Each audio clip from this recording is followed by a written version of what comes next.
በስመ አብ ወወልድ ወመንፈስ ቅዱስ አሃዱ አምላክ ኖ ተቀደሱ በብርሃኑ ተመላለሱ ኖ ተቀደሱ በብርሃኑ ተመላለሱ ኖ ተቀደሱ በብርሃኑ ተመላለሱ ኖ ተቀደሱ በብርሃኑ ተመላለሱ። በስመ አብ ወወልድ ወመንፈስ ቅዱስ አሃዱ አምላክ አሜን። በክርስቶስ ክርስቲያን በወልድ ውሉዳን በሀብትን ጸጋን ናይ መንፈስ ቅዱስ መንፈሳውያን ዝተሰመኹም ስድራ ቤት እግዚአብሔር መፍቀርቲ መብርሃን ቅድስተ ቅዱሳን ንጽሕተ ንጹሓን ብናይ ኩሎም ሕርያነ እግዚአብሔር በረኸትን አማላድነትን ተማሕፀንቲ ፍጹም ሰላም ናይ አምላኽናን ናይ መድኃኒናን ኢየሱስ ክርስቶስ ምስ ኩላትና ይኹን። ከመይ ቀኒኹም ከመይ ኣለኹም ከመይ ጸኒሕኩም አሜን። ልዑለ ባህሪ ፈጣሪና ቅዱስ እግዚአብሔር በአና ብድኹማት ባረቱ ዝኸበረን ዝተመስገነን ይኹን። ብድጋሜ በአና ብድኹማት ባረቱ ዝኸበረን ዝተመስገነን ይኹን። እግዚአብሔር አምላኽና ከም ዝፈቐዶ ካብቶም ሰለስተ ጉባኤታት ቅዱስ ቤተ ክርስቲያንና ኣብ መበል ካልኣይ ተሰሪዑ ዘሎ ጉባኤ ቆስጠንጥንያ ብሓደ ለካቲት ተኸቢሩ ዝውዕል እሞ ናይዞም ቅዱሳን ኣቦታትና በረኸትን ረድኤትን ከሳትፈና እግዚአብሔር አምላኽና ቅዱስ ፈቃድ ይኹነልና። ቅዱስ ቤተ ክርስቲያንና ሰለስተ ዓለም ለኻዊ ጉባኤታት ቅዱስ ቤተ ክርስቲያን ትቕበል። እቲ ጉባኤ እቲ ቀዳማይ ጉባኤ ጉባኤ ኒቅያ ክኸውን ከሎ እቲ ካልኣይ ጉባኤ ድማ ጉባኤ ቆስጠንጥንያ እቲ ሳልሳይ ጉባኤ ድማ ጉባኤ ኤፌሶን ኢላ ትቕበል። ጉባኤ ቆስጠንጥንያ እቲ መበል ካልኣይ ካብቶም ሰለስተ ዓበይቲ ጉባኤ ናይ ቅዱስ ቤተ ክርስቲያንና እዩ። እዚ ጉባኤ እዚ ካብቲ ቀዳማይ ጉባኤ ኒቅያ ድሕሪ 55 ዓመት ጸኒሑ ኣብ ቱርኪ ኣብ ዝበሃል ሃገር እትርከብ ቀደም ቆስጠንጥንያ ተባሂላ እትፍለጥ ዝነበረት ሎሚ ድማ እስታንቡል ተባሂላ እትጽዋዕ ዘላ ከተማ ብሓደ ለካቲት ብ381 ዓመተ ምህረት ጉባኤ ቅድስት ቤተ ክርስቲያንና ጉባኤ ሊቃውንቲ ተገብረ ማለት እዩ። ናይዚ ጉባኤ እዚ ምኽንያት ቀዳማይ ናይ ቆስጠንጥንያ ሊቀ ጳጳስ ዝነበረ መቅዶንዮስ ዝተባሃለ መንፈስ ቅዱስ ህጸጽ እዩ።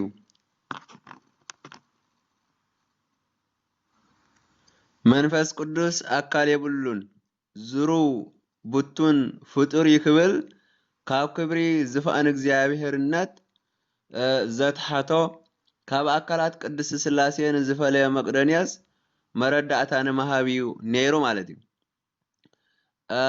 ኣብዚ ጉባኤ ካብ ዝተወሰኑ ውሳኔታት እምበር ናይ መቅዶንዮስ ዝተባሃለ ውዱቕ ዝገብር ይነይሩ መቅዶን ማለት እዩ።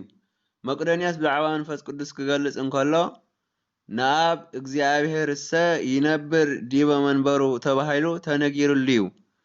ንወልድ እውን መንበር ከም ዘሎ መንበርከ እግዚኦ ለዓለም ዓለም ተባሂሉ ተነጊሩሉ እዩ።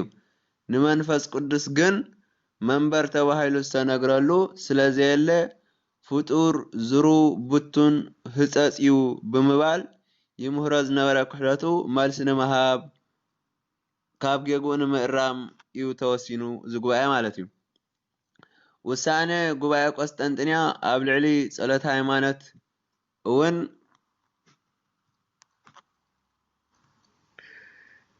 ንዝረቐቐ ጸሎት ሃይማኖት ዝተወሰኸ 5 አንቀጻት ዘሎ ናይ ሃይማኖት ቁነና ከም ዝረቐቐ ብዘይ ዝነቲ ኣብ ጉባኤ ኒቅያ ዝረቐ ጽሑፍ ምስጢሩ ዘይኮነ ንባቡ ንምስትኽኻል ኣብዚ ጉባኤ እዚ ዝኣተው ሓደ ሓደ ቃላት ከም ዘለውን ቅዱስ ቤተክርስትያንና ትምህረና እያ። ኣብ ጉባኤ ኒቅያ ኣብ ጉባኤ ቀስጠንጢንያ ንኣብን ወልድን ማዕረ ኣይኮነን ብምባል ናይ ኣብን ወልድን ልኡኽ ኢሉ ስለ ዝመሃረ መቅደንዮስ ካልኣይ ድማ ናይ ለደቆንያ ኤጲስቆጶስ ዝነበረ አብሉናሪዮስ ዝተባሃለ ወልድ ብመለኮቱ ምስ ኣብ ማዕረ እዩ ካብ ቅድስት ድንግል ማርያም ነፍስን ኣእምሮን ዘይብሉ ስጋ ለበሰ እቲ ዝለበሰ ስጋ ግና መለኮትን ነፍስን ኣእምሮን ኮኖ ዝብል ናይ ክሕደት ትምህርቲ ስለ ዝመሃረ እዩ። በዚ ምክንያት ብዘመነ መንግስቲ ቀዳማይ ቴዎዶሲዮስ 150 ሊቃውንቲ ቅድስት ቤተ ክርስቲያን ኣብ ቆስጠንጥንያ ተኣከቡ ማለት እዩ። ናብቲ ጉባኤ ናይቲ ጉባኤ ኣቦ ወንበር ዝነበረ ናይ እስክንድርያ ሊቀ ጳጳስ ቀዳማይ ጢሞቴዎስ ነበረ። ኣብቲ ጉባኤ ካብ ቅዱሳት መጽሓፍቲ መረዳእታ እናቐረቡ ነቶም ክልተ መናፍቃን ዝተኸራኸርዎም ድማ ቅዱስ ገርገርዮስ ዘእንዚናዝን ቅዱስ ገርገርዮስ ዘሲኑስን ነበሩ ማለት እዩ። ብድሕሪ እዚ ናብቲ ጉባኤ ኣባላት ናይ ክልቲኦም መናፍቃን ትምህርቲ ክሕደት ምዃኑ ርእዮም ብመቅዶንዮስን ንአብሊናሪዮስን ብውግዘት ፈለይዎም ማለት እዩ። ኣስዒቦም ከዓ መንፈስ ቅዱስ ምስ ኣብን ወልድን ማዕረ ምዃኑ ዝገልጽ ጽሑፍ ኣብ ልዕሊ እቲ ጉባኤ ኒቅያ ዝተወሰነ ጸሎት ሃይማኖት ኣስፊሮም ማለት እዩ። ኣብቲ ናይ ጸሎት ሃይማኖት ደስፈርዎም 5 ነጥብታት እንድሕር ደኣ ሃልዩ ኮይኑ ተቀዳማይ ወነአምን በመንፈስ ቅዱስ እግዚእ ማህያዊ ሰረጸ መአብ ነስግድ ለት ወንሰብሖ ምስለ አብ ወልድ ዘነዮ ነቢያት ንጎይታናን መሕወይን ብዝኾነ ካብ ኣብ ብዝሰረጸ መንፈስ ቅዱስ ነአምን ምስ ኣብን ወልድን ንሰግደሉን ነመስጉነን ብነቢያት ዝተነግረና እዩ ኢሎም ኣስፊሮምልና። እቲ ካልኣይ ድማ ወነአምን ባህቲ ቅድስት ቤተ ክርስቲያን ተላዒለ ኩሉ ጉባኤ ዘሃዋርያት ኣብ ኩሉ ብዘላ ብናይ ሃዋርያት ጉባኤ ብሓንቲ ቅድስት ቤተ ክርስቲያን ነአምን። ሳልሳይ ወነአምን ባህቲ ጥምቀት ለስረቲ ኃጢአት ንምስትስራይ ብሓንቲ ጥምቀት ነአምን። ራብዓይ ወንሰፍሖ ትንሣኤ ሙታን ከም ዘሎ ተስፋ ንገብር። ሓምሻይ ወህይወተ ዘይመጽእ ለዓለም ንዘለዓለም ዝመጽእ ህይወት ተስፋ ንገብር ኢሎም 5 ዓንቀጻት ኣስፊሮምልና ማለት እዩ። ውሳኔ ጉባኤ ቆስጠንጥንያ ኣብ ጸሎት ሃይማኖት ከምቲ ክንገልጾ ጸናሕና ወነአምን በመንፈስ ቅዱስ እግዚእ መሃዊ ሰረጸ መአብ ንስግድ ለት ወንሰቦ ምስለ አብ ወልድ ዘነዮ ነቢያት ካብ ኣብ ብዝሰረጸ መንፈስ ቅዱስ ነአምን ምስ ኣብን ወልድን እውን ንሰግደሉ ንሱ ኣብ ነቢያት ሓዲሩ ዝተዛረበ እዩ ብምባል ንኩሕደቱ መልሲ ዝኸውን ንውሉድ ወለዶ ዝተርፍ ዘይሃስስ መልእኽቲ እዩ ነይሩ ማለት እዩ። ጸሎት ሃይማኖት ናይ መዓልታዊ ጸሎትና ጥራይ ዘይኮነ ናይተን ቀዲመን ዝተገብራ ጉባኤታት እውን መእሰር እዩ። ኣብዚ ጉባኤ ካብ መላእ ዓለም ዝተረኽቡ ኤጲስቆጶሳት ንኩሕደቱ ኣውጊዞም ንናይ መንፈስ ቅዱስ ኣምላኽነት ብምምስካር ነቲ ጉባኤ መዕፀው ገበርሉ ማለት እዩ። ካብዚ ቀፂሉ እቲ ካልኣይ ውግዘት ናይ አብሊናሪዮስ እዩ። አብሊናሪዮስ እንታይ እዩ ዝብል ነይሩ እንተዳ ኢልና መጀመርታ አብሊናሪዮስ ብ310 ክሳብ 390 ዓመተ ምህረት ኣብ ንእሽቶ እስያ ኣብ ሎዶቅያ ተወሊዱ ዝዓበየ ሰብ እዩ። ኣጋባብ ትርጓሚኡ ከም ናይ ቤት ትምህርቲ እስክንድርያ ኣጋባብ ይስዕብ ስለ ዝነበረ ታሪክ ቤተ ክርስቲያን ዘይፈልጡ ሰባት ምስ መናፍቃን እስክንድርያ እዮም ዝቆጽርዎ ይብሉ። አብሊናሪዮስ ፍልስፍና ፕላቶን ሒዙ ሰብ ንፍልጠት ኮነ ንምሕሳብ ተኽእሎ ካብ መለኮት ተኻፊላ ዝመፀት ነባቢት ለባዊት ህያዊት ነፍሲ ኢሉ ይኣምን ነበረ። ስለዚ ኣብ ምስጢረ ስጋዌ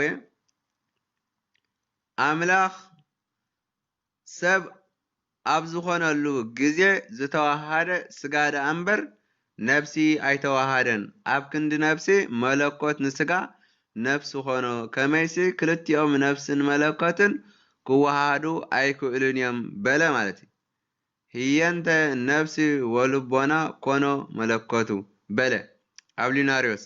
ከምዚ ዝበለ ኣተሓሳስባ ክድግፍ ኢሉ ዘቕረቦ መወዳእታ ካብ ወንጌል ዮሃንስ ምዕራፍ 1 ፍቕዲ 14 ቃል ስጋ ኮነ ቃል ሰብ ኮነ ዝብል ንባብ ነበረ ማለት እዩ።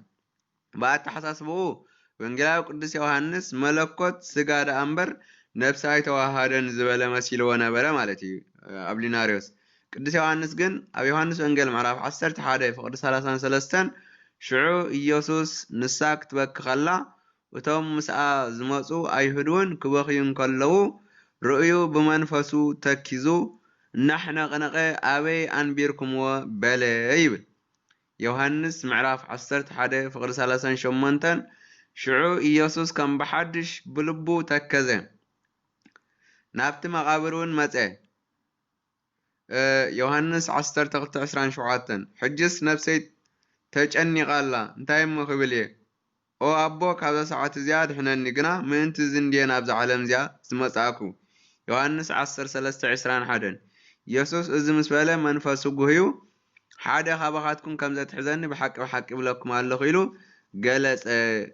እዚ ጥቕስታት ክንሪኦ ዝፀናሕና ብተኸታታሊ ከም ዘረዳእና ቅዱስ ዮሃንስ ቃል ስጋ ኮነ ምባሉ ቃለ እግዚአብሔር ወልድ ነፍስን ስጋን ተዋሃደ ማለቱ ዳ እምበር ከፍ ኢሉ ተዋሃደ ወይ ከዓ ከፍ ኢሉ ገደፈ ማለቱ ከም ዘይኮነ ክርዳእና ክእል ኣለዎ። ከመይ ኩሉ ሰብ መጽሓፍ ቅዱስ ሰብ ንምባል ስጋ እዩ ዝብል ንኣብነት ነቢ ዩኤል ከማ ኣባሃላ ቅዱስ ዮሃንስ ሰብ ንምባል ስጋ ኢሉ ኣሎ ማለት እዩ። ኣብ ዩኤል ምዕራፍ 2 ካብ ፍቕዲ 26 ክሳብ 28 ዘሎ ፈኑ መንፈሴ ዲበ ኩሉ ዘስጋ ብድሕሪ እዚ መንፈሰይ ኣብ ልዕሊ ኩሉ ስጋ ሰብ ክኹዕየ በለ። እግዚኣብሔር ምባሉ ኣብ ልዕሊ ኩሉ ሰብ ስጋ ምባሉ ዳ እምበር ነፍሲ ኣብ ልዕሊ ዘይብሉ ኣብ ልዕሊ ስጋ ወይ ከዓ ኣብ ልዕሊ በድኒ ማለቱ ኣይኮነን ማለት እዩ።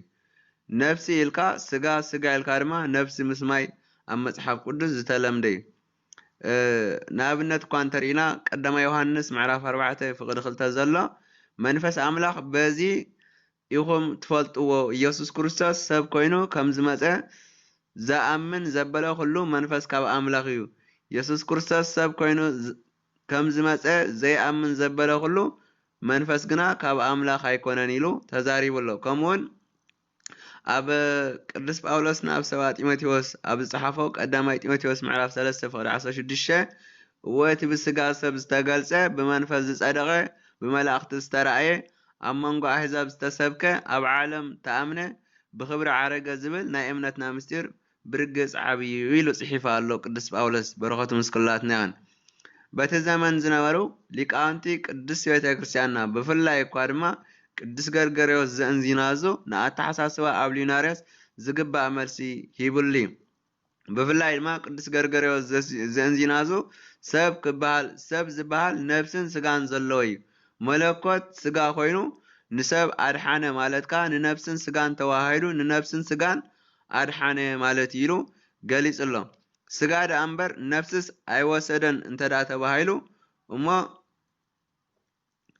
ዘኢተንሰአ ኢኣድሃነ ወይ ከዓ ኢያድህኖ ለዘያተንሶ ቃለ እግዚአብሔር ወልድ ንዘይተዋሃዶ ኣየድሓነን ንስጋ ሰብዳ እምበር ንነፍሲ ኣየድሓነን ማለት እዩ ዝኸውን ብምባል መሊሱሉሎ ቅዱስ ገርገርዮስ ዘእንዚናዙ በረኸቱ ምስ ኩላትና። ከመይ ሊቃውንቲ ኦርቶዶክስ ተዋህዶ ቅዱስ ቤተ ክርስቲያንና ኩሉ ግዜ ናይ ኣምላኽ ሰብ ምዃን ዘተራጉምዎ ምስ ምድሓን ሰብ ኣዛሚዶም እዮም። ሓንቲ ነገር ሰተት እንተይላ ግና ኩሉ ነገር ትርጉም ኣልቦ እዩ ዝኸውን ማለት እዩ። ቅዱስ ገርገርዮስ ዘእንዚናዙ ከም ዝፀሓፎ ስጋ ብቅድምና ነበረ ببهاريو أغزيفو دما ترأيلو زمهارة أبليناريوس إزيو إذا أتحساسوا أبليناريوس كابا تحساسوا جنستيكاوان زتورسي مالتي ስለዚህ እምበር እዚ ኣተሓሳስባ እዚ ብመጀመርታ ብ362 ዓመተ ምህረት ብሲኖዶስ ናይ እስክንድርያ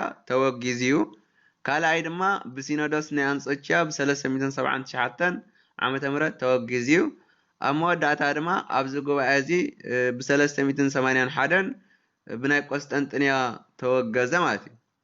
ብድሕሪ ግዜና እንዳሃሰሰ ጠፍዩ እዩ። መለካውያን ግና ኣብዚ ዝመጽእ ከም ንሪኦ ማለት ቅዱስ አትናቴዎስ ቅዱስ ቄርሎስ ካብ አብሊናሪዮስ ከም ዝተወራረሰ ገይሮም እዮም ዝዛረቡ እንተኾነ ግና ግሪምቢ ጥራይ እምበር ናይ አብሊናሪዮስ ትምህርቲ ዝመስል ናታቶም እዩ። እዚ ጉባኤ እዚ ናይ 300 ትምህርቲ ሃይማኖት አጽዲቁ ንመናፍቃን አጉዙ ቅድመ ምፍላይ ኣብ ዓንቀጽ ሃይማኖት ማለት ኣብ ጉባኤ ኒቅያ ተወሰኺ ቃላት 5 አንቀጻት ዘለዎ ጸሎት ሃይማኖት አርቂቁ ከምኡን 7 ቁነና ሰሪዑ እዩ። እቶም ተወሰኽቲ ቁነና ኮይኖም ዝኣተው ቃላት ሓረጋት እዞም ስዕቡ እዮም። መንፈስ ቅዱስ ወእም ማርያም እምድንግል ወተሰቅለ በእንቲአነ በመዋዕለ ጲላጦስ ጴንጠናዊ ሃመ ወመተ ወተቀብረ በከመ ጽሑፍ ውስተ ቅዱሳት መጻሕፍት ወነበረ በያነ አብ በስብሃት ወአልቦ ማህረቅ ለመንግስቱ እዞም ቃላት እዚኣቶም ኣብ ዓንቀጽ ጸሎት ሃይማኖት ኣብ ጉባኤ ኒቅያ ከም መመልኢ እናኾኑ ዝኣተው እዮም። ብኸመይ ከም ዝኣተው ንምፍላጥ ኣብቲ ዝሓለፈ ናይ ጉባኤ ኒቅያ ክንሰምዖምን ክንመሃሮምን ይግባአና እዩ። እዞም ሓደስቲ ዝኣተው ቃላት ሓረጋት ምንጽጻር ይግባእ እዩ። ካልኦት 5 ተኸታታሊ ቁጽሪ ዘለዎም ምንባባት ድማ ወነአምን መንፈስ ቅዱስ ኢሎም 300 ዝጀመሮን ቀንዲ ምክንያት መጋቢ ኣብ ጉባኤ ቆስጠንጥንያ ማለት 150 ሊቃውንቲ ዝተኣከቡ ብዛዕባ ኣምላኽነት መንፈስ ቅዱስ ስለ ዝኾነ ብዝበለፀ ብዛዕባ መንፈስ ቅዱስ ኣብርሆምን ኣስፊሖምን ገሊፆም እዮም። ንሱ ድማ ጎይታናን መሕወይን ብዝኾነት ካብ ኣብ ዝሰረፀ መንፈስ ቅዱስ ንኣምን ምስ ኣብን ወልድን ንሰግደሉን ነመስግኖን ብነቢያት ዝተነግረ እዩ ኢሎም ሓደ ኣብ ኩሉ ብዘላ ብናይ ሃዋርያት ጉባኤ ብሓንቲ ቅዱስ ቤተ ክርስቲያን ንኣምን ሓጢአት ንምስትስራይ ብሓንቲ ጥምቀት ንኣምን ትንሣኤ ሙታን ከም ዘሎ ተስፋ ንገብር ንዘለኣለም ዝመጽእ ህይወት ተስፋ ንገብር ኢሎም 5 አንቀጻት ኣብዚ ኣቢሎምልና ኣለዉ ማለት እዩ። ኣብዚ ኣስፊሮምልና ኣለዉ ኣብ ጉባኤ ቆስጠንጥንያ ማለት እዩ። ብሓፈሻ ካብ ኣብ ዝሰረጽ መን እዩ እንድሕር ኢልና እግዚኣብሔር መንፈስ ቅዱስ እዩ። ኣብ ናይ ስላሴ ግብሪ ስም ኣብ ወላድን ኣስራጽን ወልድ ተወላዲ መንፈስ ቅዱስ ሰራጺ ዝበሃሉ እዮም። ግብሪ ማለት ተግባር ስራሕ ማለት እዩ። ናይ ኣብ ግብሩ ወላዲ ኣስራጺ ኣብ ንወልድ ወሊዱ ንመንፈስ ቅዱስ ድማ ኣስሪጹ ስለዚ ንኣብ ናይ ግብሪ ስሙ ወላዲ ኣስራጺ ይበሃል። ናይ ወልዲ ግብሪ ድማ ተወላዲ እዩ። ናይ ወልዲ ልደት ዘመን ዘይቁጸረሉ ክምርመር ብዘይክእል ልደት ናይ ዘመን መበገስን ምቅድዳምን ናይ ክብሪ ምብላጽ ዘይብሉ ልደት እዩ። ወልድ ተወላዲ እንተኾይኑ ካብ መን ተወሊዱ እንተኢልና ካብ ኣብ ተወሊዱ። ናይ መንፈስ ቅዱስ ግብሪ ድማ ሰራጽነት እዩ። ካብ መን ሰሪጹ ካብ ኣብ ዝሰረጸ እዩ። ዝሰረጸ ማለት ዝወፀ ምውፃእ ማለት እዩ። ስለዚ ናይ ኣብ ናይ ወልድ መንፈስ ቅዱስ ናይ ግብሪ ስም ኣብ ወላድነትን ኣስራጽነትን ወልድ ተወላድነት መንፈስ ቅዱስ ድማ ሰራጽነት እዩ ማለት እዩ። መንፈስ ቅዱስ ካብ ኣብ ዝወፅእ ሓቀኛ መንፈስ ጎይታ በዓሉ መንፈስ ቅዱስ ንደቂ መዛሙርቱ እቲ ኣነ ካብ ኣቦ ዝሰደልኩም መጻናንዒ ካብ ኣቦ ዝወፅእ መንፈስ ሓቂ ምስ መፀ ግና ንሱ ክምስክረለይ ክብል መንፈስ ቅዱስ ካብ ኣብ ዝሰርጽ ከም ዝኾነ ገሊጽሎም ኣሎ። ዮሃንስ ወንጌል ምዕራፍ 15:26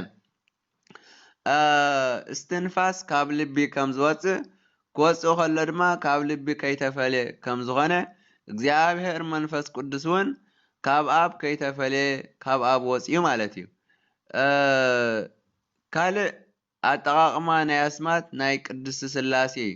ጸሎት ክንገብር እንከለና በስመ አብ ወወልድ ወመንፈስ ቅዱስ ኢልና ኢና ንጅምር። ናይ አብ ስም ቀዳማይ ናይ መንፈስ ቅዱስ ስም ድማ ኣብ መወዳእታ ስለ ዝኾነ ኣብ ናይ ሪጋ ቅድድምን ድሕርን ምዃን ናይ ታራ ጉዳይ እምበር ኣብ መንግስቲ ቅድስቲ ሥላሴ ምቅድዳም ወይ እውን ብኽብሪ ናይ ምብላዕ ዝበሃል ስለ ዘሎ ኣይኮነን። መጽሓፍ ቅዱስ ብመንፈስ ቅዱስ ጀሚሩ ናብ ኣብ ናብ ወልድ ዝኸደሉ ግዜ እውን ኣሎ። ብወልድ ጀሚሩ እውን ናብ መንፈስ ቅዱስ ናብ ኣብ ዝኸደሉ እውን ኣሎ። ምክንያቱ በስመ አብ ወወልድ ወመንፈስ ቅዱስ ማለት ናይ ደረጃ ምፍልላይ ዝገልጽ ታርታ ስለ ዘይኮነ ይኹን እምበር ኣጀማምራ ጸሎትና ሓደ ዓይነት ክኸውን ስለ ዘሎ ብስም ኣቦን ወልድን መንፈስ ቅዱስን ዝብል ናይ እምነት ስርዓት ክንክተሎ ይግባእ። እዚ ክንብል እንከለና ግና ናይ ደረጃ ፍልልይ ዝገልጽ ከም ዘይኮነ ተረዲእናን ኣሚናን ክንገብሮ የድሊ ማለት እዩ።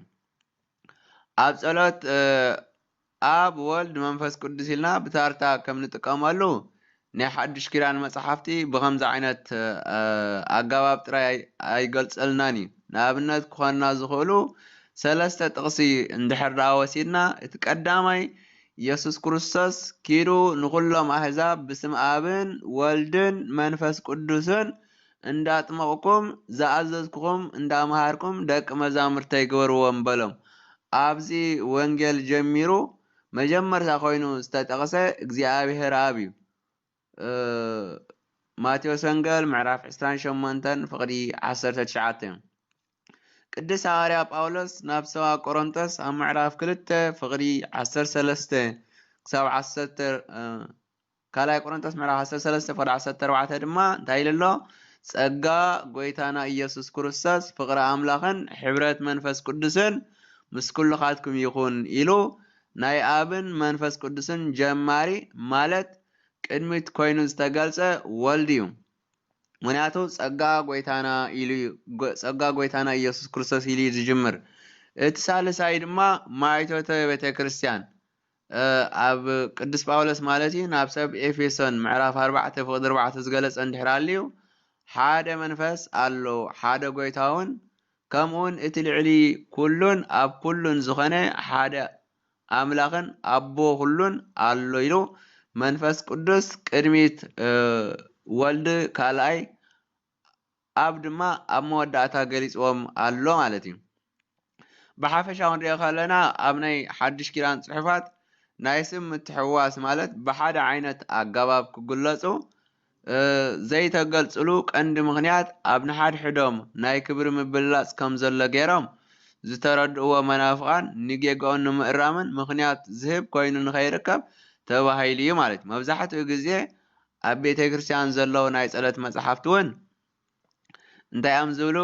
በአሃዱ ወልድከ ዘቦቱ ለከ ምስሌሁ ወምስለ ቅዱስ መንፈስ ስብሃት ወይሂዝ ይዚአኒ ወዘልፈኒ ወለዓለም ዓለም አሜን። ትርጉሙ ብሓደ ወድኻ ምስኡን ምስ መንፈስ ቅዱስን ምስጋናን ጽንዓትን ብኡ ዘለካ ሎምን ኩሉ ሰዓት ንዘለዓለም ዓለም አሜን። ወይ እውን እንታይ ይብል እዩ? ብሓደ ወድኻ ብኢየሱስ ክርስቶስ ምስኡ ዘለካ ክብርን ጽንዓትን ንዓኻ ይግባእ ምስኡን ምስ መንፈስ ቅዱስን ሎምን ኩሉ ሰዓት ንዘለዓለም ዓለም አሜን ይብል እዩ። እግዚአብሔር መንፈስ ቅዱስ ወሃቢ ጸጋ እዩ። እግዚአብሔር መንፈስ ቅዱስ ናይ ኩሎም ጸጋታት ምንጭን ወሃብን እዩ። ኣብ ኩሉ ዘመናት ናይ ኩሎም ጸጋታት ዋና መንፈስ ቅዱስ እዩ። ስለዚ ነቶም ብእግዚአብሔር ወልድ ብኢየሱስ ክርስቶስ ዝኣምኑ ኩሉ ዓይነት ጸጋታት ዝህብ እግዚአብሔር መንፈስ ቅዱስ እዩ። ቀዳማይ ቆሮንቶስ ምዕራፍ 12 ፍቕዲ 4 መንፈስ ቅዱስ ዝህበና ጸጋታት ይገልጸልና። እዚ ድማ ቀዳማይ ናይ ምድሓን ጸጋ ይበና፣ ካልኣይ ናይ ኣገልግሎት ጸጋ ይበና፣ ሳልሳይ ድማ ዝረድእ ጸጋ ይህበሉ ማለት እዩ። ናይ ጸጋ ውህበት መንፈሳዊ ዕጥቂ እዩ። ስለ ዝኾነ ድማ እግዚአብሔር ቅድሚ ኩሉ ቦታ ክወሃቦ ዝግባእ ጸጋና እምበር ሞያና ወይ እውን ዓልየትና ኣይኮነን። ሞያና ኣገዳሲ እኳ እንተኾነ ማዕረ ጸጋ ክንሪኦ ግና ኣይግባአን እዩ። እግዚኣብሔር ንነፍሲ ወከፍና ዘኽብረና ብዝተዋሃበና ጸጋ እሙናት ብምዃንና እምበር ብዓይነት ጸጋታት እውን ኣይኮነን። መብዛሕትና ክብሪ ዝርከብ ብዓይነት ጸጋ ስለ ዝመስለና ዘይናትና ጸጋ ንምውሳድ ኣብ ምቅድዳም ስለ ንርከብ ኣብ ነፍሲ ወከፍ ናይ ኣገልግሎት ስፍራና ዝተረጋግዐት ፍረ ዘላ ቤተ እግዚኣብሔር ክንውንን ኣይከኣለናን ማለት እዩ። ምክንያቱ ኣምላኽ ግን ዘኽብረና ብዝተዋሃበና ጸጋ ሓልዮትን ከምቲ ዝበልካንን ዝሃብካንን ኮይነ ተረኺበ ንኣገልግሎተይ ወዲአየ ክንብሎ ከለና እዩ ማለት እዩ።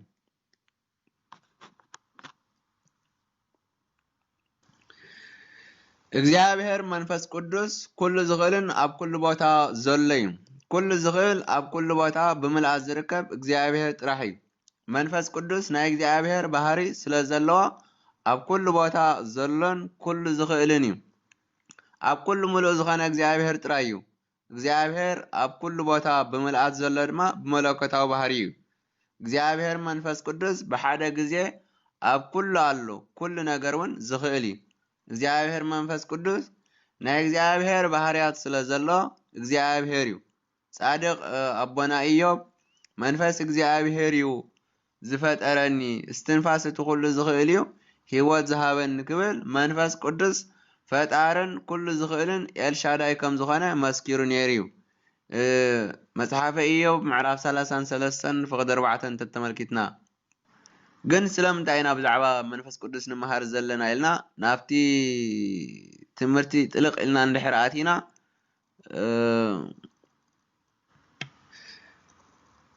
መንፈስ ቅዱስ መን እዩ እንድሕር ኢልና ቅዱስ ቤተ ክርስቲያንና ካብ ዝወለደቶም ዓበይቲ ኣቦታት ናይ ዶክትሬት ማዕርግ ዝሃበቶም 10 ሊቃውንቲ ሓደ ዝኾነ ቅዱስ ዮሃንስ ኣፈወርቂ እዩ።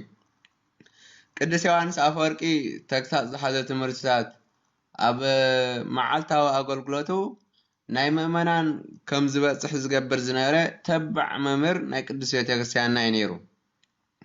ናይ ተባዓት ኣገልገልቲ መለለይኦም እግዚኣብሔር ንህዝቡ ክብሎ ዝደለየ ብዘይ ፍርሕን ብዘይ ትብዓትን ከም ቱቦ ናይ ማይ ኮይኖም ከየጉደሉን ከየወስኹን ዘመሓላልፉ ክኾኑ እንተኽኢሎም እዩ። ንህዝቢ ኮይኖም ንህዝቢ ዘይኮኖ ኮንካ ዘይብሉ ኣሎካ ዘይገብሮ ጌርካ እንዳበሉ እግዚአብሔር ናተይ ዝብሎም ምእመናን ሉሙሳት ከም ዝኾኑ ምግባር ናይ ብዙሓት ኣገልገልቲ ኣብ ዘመንና ንሪኦ ዘለና ናይ ምትላልን ናይ ምምሳልን ስብከት እዩ። ህዝቢ ዝቕበለኒ እንታይ ዓይነት ስብከት እንታይ ኣመሓላሊፈ ዝብል ናይ ነፍሲ ወከፍ ኣገልገልቲ ሓሳብ ካብ ዝኸውን ውዒልና ሓዲርና ኣሎና ማለት እዩ። ምስ ኩነታት ዝቕየሩ ገጽርዮም ባልዎ ዝዛረቡ ንመናፍቕ መናፍቕ ንተሃድሶ ተሃድሶ ንዘማዊ ዘማዊ ንዓሌተኛ ዓሌተኛ ንፖለቲከኛ ፖለቲከኛ ንዓማፅ ዓማፅ ኢልካ ምስባኽ ከም ዓብይ ውድቀት ገይሮም ዝርድእዎ ውሕዳት ኣይኮነን። ቅዱስ ዮሃንስ ኣፈወርቂ ግና ከምኡ ኣይነበረን። ኣብ ዘመኑ ንዝነበሩ ምእመናን ብዙሕ ጉድለት ዝነበሮም ዋላ እኳ እንተነበሩ ቁኑዕ ዝኾነ ትምህርትን ተግሳፅን ክረኽቡ ስለ ዝኽኣሉ ብትምህርቱ ተለዊጦም ናብ ኣምላኽ ንምቕራብ ሓጊዝዎም እዩ። ገለ ካብ ስብከታት ናይ ቅዱስ ዮሃንስ ኣፈወርቂ እንድሕር ዳኣ ወሲድና ንህይወትና ኣዝዩ ጠቓምን ሓጋዝን እዩ። እንታይ ይብል ነይሩ መስለኩም ቅዱስ ዮሃንስ ኣፈወርቂ? ካብዞም ክርስቲያን ንሓደ ኣብድዩ መን እዩ ኣመፅከ መን እዩ ወይ እውን ክንደይ ነቢያት ሃዋርያት ክንደይ ነይሮም ኢልኩም እንተሓቲትኩሞም ከም ብሃም ስቕ ይብሉ ኢሉ ነይሩ። ብሓቂ እዩ። ንሕና እውን ኣብዚ ሰዓት እዚ ክንደይ ሃዋርያት ነይሮም፣ ክንደይ ነቢያት ነይሮም፣ ክንደይ ጉባኤታት ቅዱስ ቤተ ክርስቲያንና ትቕበል እንድሕር ኢልና ብሃማት ኢና ንምልሶ መልሲ የለን። እንተኾና ግና ከምቲ ቅዱስ ዮሃንስ ኣፈወርቂ ዝበሎ ነቶም ናይ ሽዑ ግዜ ዝነበሩ ብናይ ፈረስ ቅድድም ቀዳሞት በዓለመን እዮም። ኣብ እገለ ቲያትር እንታይ ነይሩ እንታይ ከተባሂሉ ኢልኩም እንተተሓትዎም ብፍሉይ ዝኾነ ዓይነት ኣገላልፃ መፅናዕትን ስምዒታውን ዝተሰነየ ይምልስልኩም ኢሉ ነይሩ።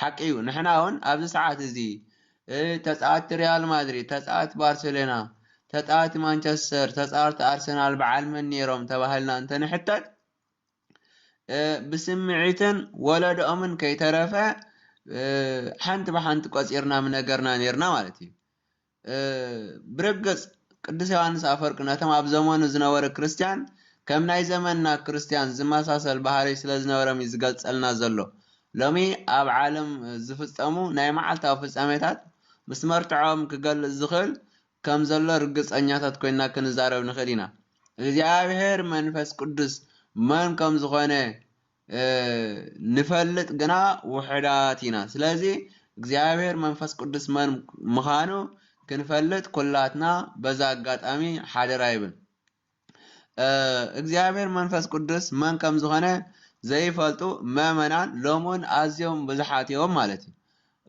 ካባይ ጀሚርካ ማለት እዩ ኣምላኾም ከይፈለጡ ተዋህዶ ኢና ዝብሉ ውሕዳት ኣይኮንን ብሓቂ ካባይ ጀሚርካ ዝውን ኩላትና እንታይ እምነትካ ተባሂልና ተዋህዶ እንታይ ግብርና ግን ባዶ ኢና ኩላትና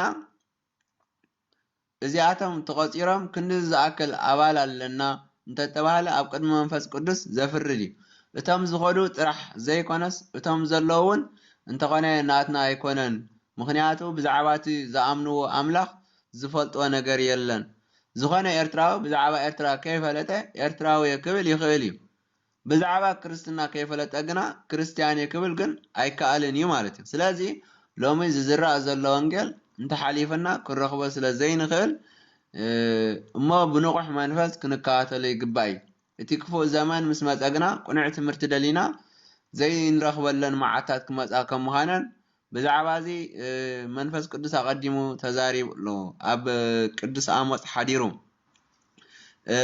ነቢ ቅዱስ ኣሞፅ እንታይ ኢሉ እና ኣነ ናታ ሃገር ጥሜት ዝሰደለን መዓልታት ክመፀአን እዚ ጥሜት እዚ ግና ንሰማዕታት ንምስማዕ ቃለ እግዚአብሔር እምበር ንጥሜት እንጀራ ጽምኢ ማይን ኣይኮነን ኣነ እግዚአብሔር ኣምላኽ ተዛሪበ ኣለኹ ቃለይ ቃለ እግዚአብሔር እዩ ስምዑ ናብዝን ናብትን ክጎዩ እዮም ካብ ምዉት ባሕሪ ናብ ማእከላይ ባሕሪ ካብ ሰሜን ናብ ደቡብ ኮለል ክብሉ እዮም ግናኸ ካባይ ቃል ኣይክሰምዑን እዮም በታ መዓልቲ እቲኣ እተን ጎራዝትን ኣዋልድን እቶም ኣባፅሕ ኣወዳትን እኳ ከይተረፉ ብጽምኢ ክሕለውሉ እዮም ይብል ክሕለው እዮም ይብል ኣሞፅ ምዕራፍ 8 ካብ ፍቕዲ 11 ክሳብ 13 ዘሎ እዩ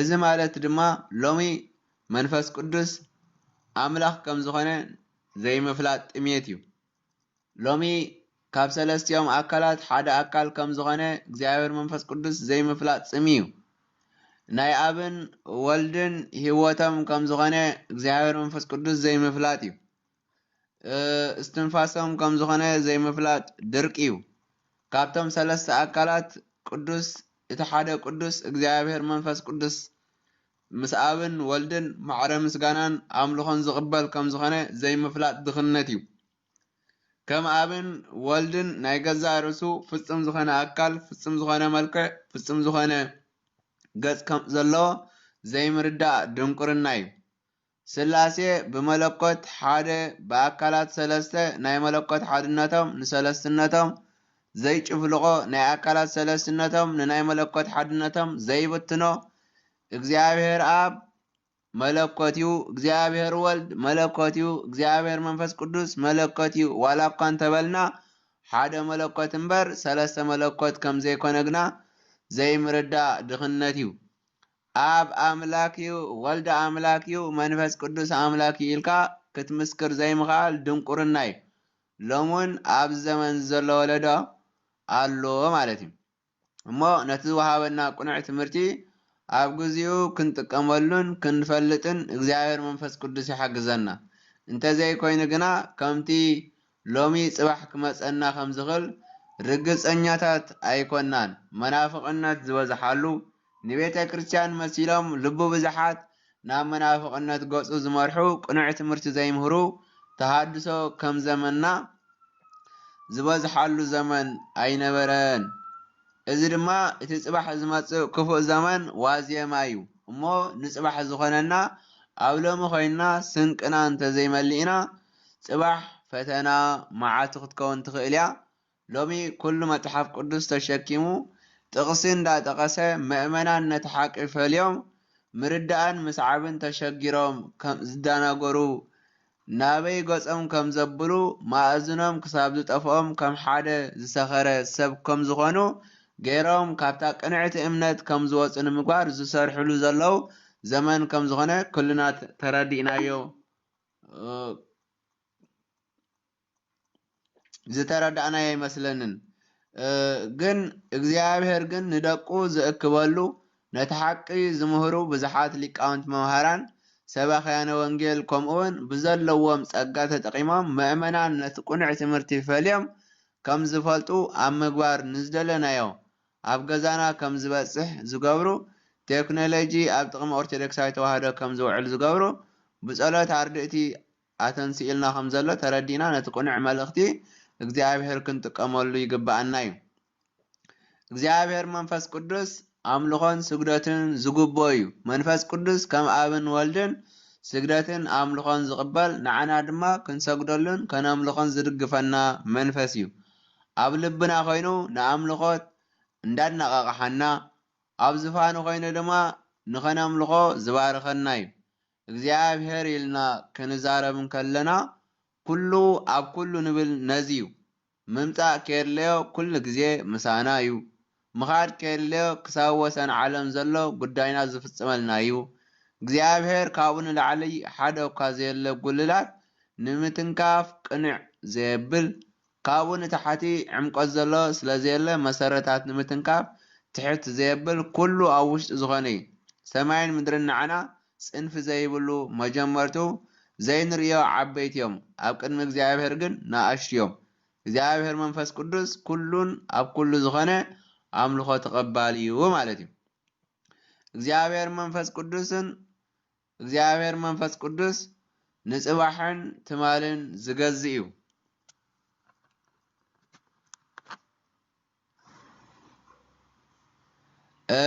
ሎሚ ናይ ጽባሕ መዳለዊት ናይ ትማሊ ካሕሳያ መንፈስ ቅዱስ ኣብ ሎሚ ኮይኑ ብናይ ትማሊ መንጽር ብዛዕባ ጽባሕ ዝዛረብ ብናይ ንስሓ መንፈስ ትማሊ ንዝተባላሸወ ይዕሪ ጽባሕ ኣብ ሎሚ ኣምጺና ከነመዓራርያ ኣይንኽእልን ኢና ንትማሊ ኣብ ሎሚ ኣምጺኡ ዝኽሕሰና መንፈስ ቅዱስ እዩ።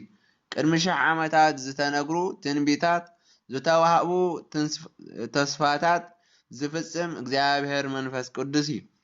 መንፈስ ቅዱስ ትጉህ ሰራሕተኛ ስለ ዝኾነ ኣብ መንግስቲ እግዚአብሔር ናይ ፋይል ምድራብ ወይ ናይ ምትሕዋዝ ዝበሃል የለን። ኣቐዲሙ ንዝሃቦ ተስፋ ዝፍጽም ድሕሪ ንዝፍጸም ድማ ዝዛረብ መንፈስ እዩ ማለት እዩ። ንጽባሕ ዘርእየናን ውሕስነት ተሰሚዕና ከም ንጽበያ ዝገብረናን እግዚአብሔር መንፈስ ቅዱስ ጥራይ እዩ። ናይ ስላሴ ምስጢር ዝገልጽ እግዚአብሔር መንፈስ ቅዱስ እዩ። መንፈስ ቅዱስ ናይ ስላሴ ምስጢር ዝገልጽ እዩ። ግልጸት ካብ መንፈስ ቅዱስ እዩ። እግዚአብሔር ብምርምር ክብጻሕ ዘይክእል እዩ። ሰብ ምድራዊ ፍልጠቱ ክምካሕ ምስ ጀመረ እግዚአብሔር ክስውረ ይጅምር። ምክንያቱ እግዚአብሔር ንትሑታት ቀረባ እዩ።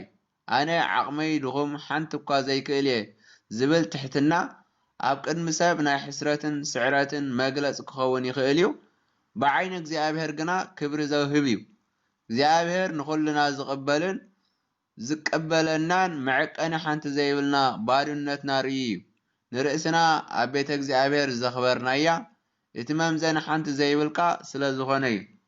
ስለዚ ንእግዚአብሔር ዝፈለጥናዮ እምበኣር ብመንፈስ ቅዱስ እዩ ማለት እዩ። ቀዳማይ ቆሮንጦስ ምዕራፍ 2 ካብ ፍቕዲ 10 ክሳብ 16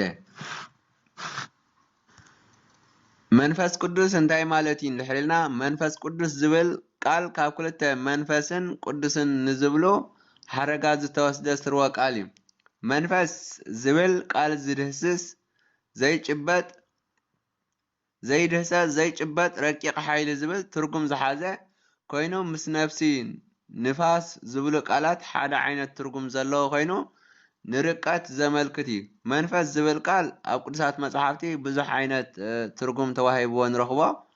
ናይ ሰብ ነፍሲ መንፈስ ተባሂላ ዝተፀውዐት ግዜ ኣሎ። ሉቃስ ወንጌል ምዕራፍ 1 ፍቅዲ 47 ናይ ሰብ ሕልና ስምዒቱ መንፈስ ዝተገልጸሉን ኣሎ بعيننا كنريم زين خير رققت زخون قدسان ملائكتي منافست تباهلهم يصوعهم مزمور 104 فقد 4 ابراهيم 1:7 راي يوحنس معراف 3 فقد 1 بتوسقون رخصات اغاننتي منافست تباهلهم يصوعهم زلايان معراف 10 فقد 6 ماريقوس 3:11 ماتيوس 10 فقد 1 كمون قدامي تيموثيوس معراف 4 فقد 1 زلو كمتي منفس እግዚአብሔር ዘሎ ርኹስ መንፈስ ድማ ኣሎ ካልኣይ ሳሙኤል ምዕራፍ 16 ፍቅሪ 14 ብዛዕባ እግዚአብሔር ቅዱሳት መጽሓፍቲ ክገጽ ከሎ ግን መንፈስ ክብሉ ይዛረቡ ኢሳያስ ምዕራፍ 11 ፍቅሪ 2 ዘሎ ቅዱስ ዝብል ቃል ድማ ዝተፈልየ ዝኸበረ ዝተመስገነ ማለት እዩ ቅዱስ እግዚአብሔር ኢልናውን ንጽውዕ ኢና ካብ ኩሉ ዝተፈልየ ኣምላኽ ዝኸበረን ዝተመስገነ ኣምላኽ ማለት እዩ ኣሕዛብ ኣምላኽ ኢሎም ካብዞም ልኽዎም ርኹሳት ኣማልኽቲ ዝተፈልየ ምስጋና ናይ ባህሪ ገንዘቡ ዝኾነ እግዚአብሔር ማለት እዩ መጽሓፍቲ እውን ቅዱሳት መጽሓፍቲ ክንብል ንጽውዖም ኢና መጽሓፍ ቅዱስ እውን ቅዱስ መጽሓፍ ተባሂሉ ይጽዋዕ ምክንያቱ ካልኦት ብዙሓት ርኹሳት ህይወት ዘይህቡ ናይ ጥንቁልና መጽሓፍቲ ናይ ፍልስፍና መጽሓፍቲ ናይ ፍልጠት መጽሓፍቲ ልቢ ወለዳት ዘለዉ ካብዚኣቶም ንምፍላይ ቅዱሳት መጽሓፍቲ ኢልና ንጽውዖም ኢና ኣብ ቤተ ክርስቲያንና ዝርከቡ ካብ ዝነኣሱ ክሳብ ዝዓበዩ ግን ንብረት ንዋያተ ቅዱሳት ኢልና ንጽውዖም እዚ መጸውዒ ዝተዋህቦም ድማ ካብ ዓለም ዘለዉ ንኣገልግሎት እግዚአብሔር ዘይውዕሉ ብሜሮን ዘይከብሩ መፍለይ ስለ ዝኾነ እዩ ማሕበረ ምእመናን ዝተቐደሱን ምእመናን ተባሂሎም ይጽውዑ ምክንያቱ ኣብ ዓለም ብዙሕ ዓይነት ህዝቢ ኣሎ ካብዚኦም ተፈልዮም ብ40-80 ካብ ብራከ መንፈስ ቅዱስ ካብ ማህፀነ ዮርዳኖስ ስለ ዝተወልዱ ብቅብአ ቅዱስ ስለ ዝተቐደሱ ቅዱስ ቁርባን ማሕተም ስለ ዝተሓትሙ እግዚአብሔር ዝተፈልዩ ተባሂሎም ይጽውዑ ማለት እዩ ኤፌሶን 1:3 ብተወሳኺ ዜማና ዝተቐደሰ ዜማ ተባሂሉ ይጽዋዕ ከምቲ ቅዱስ ዜማ ዘሎ ርኹስ ናይ እግዚአብሔር ዘይከብረሉ ዓይነት ዜማ እውን ስለ ዘሎ እዩ ስለዚ ዜማናውን ዘጽድቕ ዘቐድስ ዝባርኽ እግዚአብሔር ዝተፈልየ ዜማ ንእግዚአብሔር ክብሪ ዝህብ ዝተፈልየ ዜማ ኣምላኽ ዝምስገነሉ ዝኸብረሉ ዝምለኸሉ ዜማ ስለ ዝኾነ ዝተቐደሰ ዜማ ተባሂሉ ይጽዋዕ ቤተ ክርስቲያን እውን ቅዱስ ተባሂላ ትጽዋዕ ከምቲ ቅዱስ ዝኾነ ቦታ ዘሎ ቅዱስ ቦታ ድማ ከምቲ ርኹስ ዝኾነ ቦታ ዘሎ ከምኡ ድማ ቅዱስ ቤተ ክርስቲያን እግዚአብሔር ምሕደሪኡ ክትከውን ዝፈልያ ናይ ሰማይ መሳልል ናይ መንግስተ ሰማያት ኣፍ ደገ ኣብ ምድሪ ዘላ ዝፋን እግዚአብሔር ዝተዝኾነ ዝተፈልየ ዝኸበረት ናይ ምእመናን ሕብረት ተባሂላ ትጽዋዕ ማለት ስለዚ መንፈስ ቅዱስ ማለት እምበር ካብ ርኹሳት ዝተፈልየ ነቶም ናቱ ዝኾነ ድማ ፍሉያት ከም ዝኾነ ዝገብር መንፈስ ዝኸበረ ምስ ኣብን ወልድን ብሓድነት ዝምለኽን ዝምስገንን ዘላለማዊ ኣምላኽ ካብቶም ሰለስተ ቅዱስ እቲ ሓደ ቅዱስ ዝኾነ ማለት እዩ መንፈስ ቅዱስ ዝብል ቃል ንክልተ ኣሃዝ ክትሓዝ ክጭበጥ ክድህሰስ ክውሰን ዘይክእል ግን ቅዱስ ዝኾነ ሓያል እግዚአብሔር ዘመልክት ስም እዩ እዚ ስም እዚ ካብቶም ኣብ ስላሴ ዘለዉ ሰለስተ ኣካላት እቲ ሓደ ኣካል ዝጽዋዓሉ ስም ከም ዝኾነ ዘመልክት እዩ መንፈስ ቅዱስ ዝብል ስም ነቲ ኣካል ዘለዎ ሳልሳይ ኣካል ናይ ስላሴ ህይወቶም ዝኾነ ንፈልጠሉ እዩ ማለት እዩ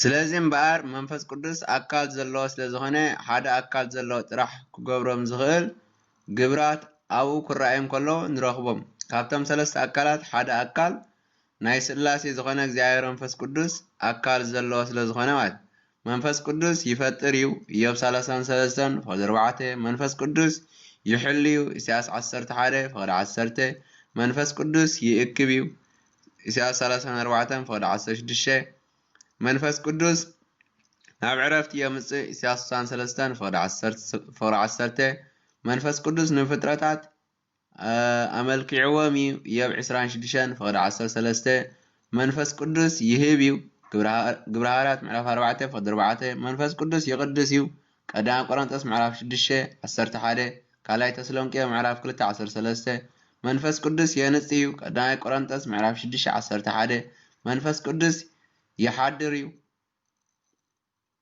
ቀዳማይ ቆሮንጦስ ምዕራፍ 6 ካብ ፍቅዲ 10 ክሳብ 20 ከምኡውን ቀዳማይ ቆሮንጦስ ምዕራፍ 3 ፍቅዲ 16 መንፈስ ቅዱስ ይመርሕ እዩ ዮሐንስ ወንጌል ምዕራፍ 16:13 ሚልክያስ 2:7 መንፈስ ቅዱስ ይዕገስ እዩ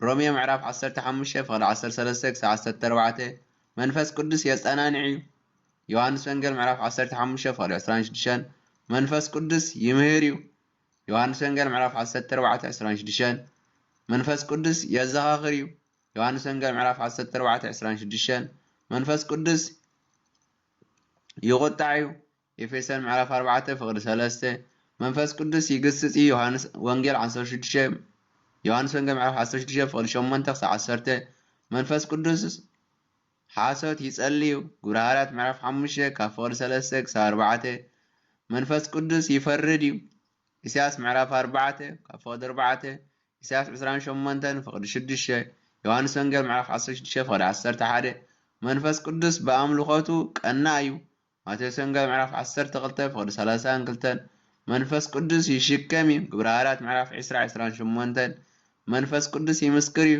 ዮሐንስ ወንጌል ምዕራፍ 16 መንፈስ ቅዱስ ይዛረብ እዩ ማርቆስ ምዕራፍ 13:16 ግብረ ሐዋርያት 28:15 መንፈስ ቅዱስ ንዝመጽእ ይዛረብ እዩ ዮሐንስ ወንጌል ምዕራፍ 16:13 መንፈስ ቅዱስ ይእዝዝ እዩ ግብረ ሐዋርያት 16:13-14 መንፈስ ቅዱስ ይድግፈና እዩ ሮሜ ምዕራፍ 8:27 መንፈስ ቅዱስ ይሕግዘና እዩ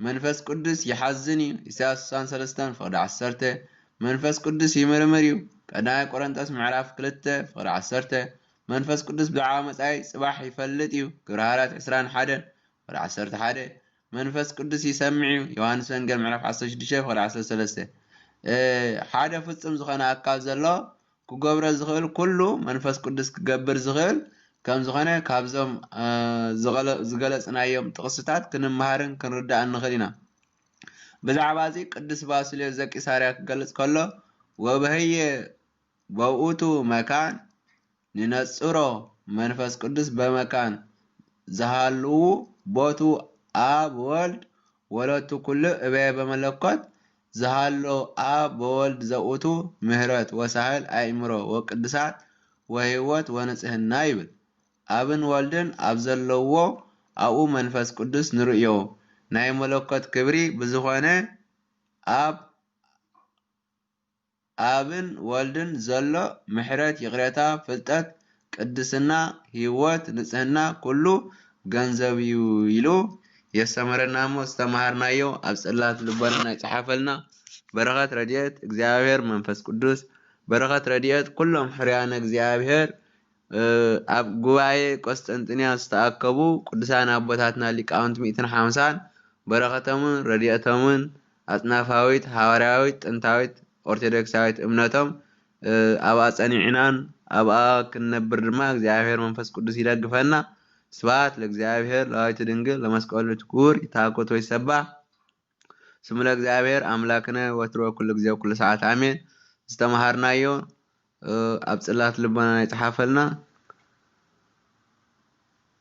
አሜን ተቀደሱ በብርሃኑ ተመላለሱ ኖ ተቀደሱ በብርሃኑ ተመላለሱ ኖ ተቀደሱ በብርሃኑ ተመላለሱ ኖ ተቀደሱ በብርሃኑ ተመላለሱ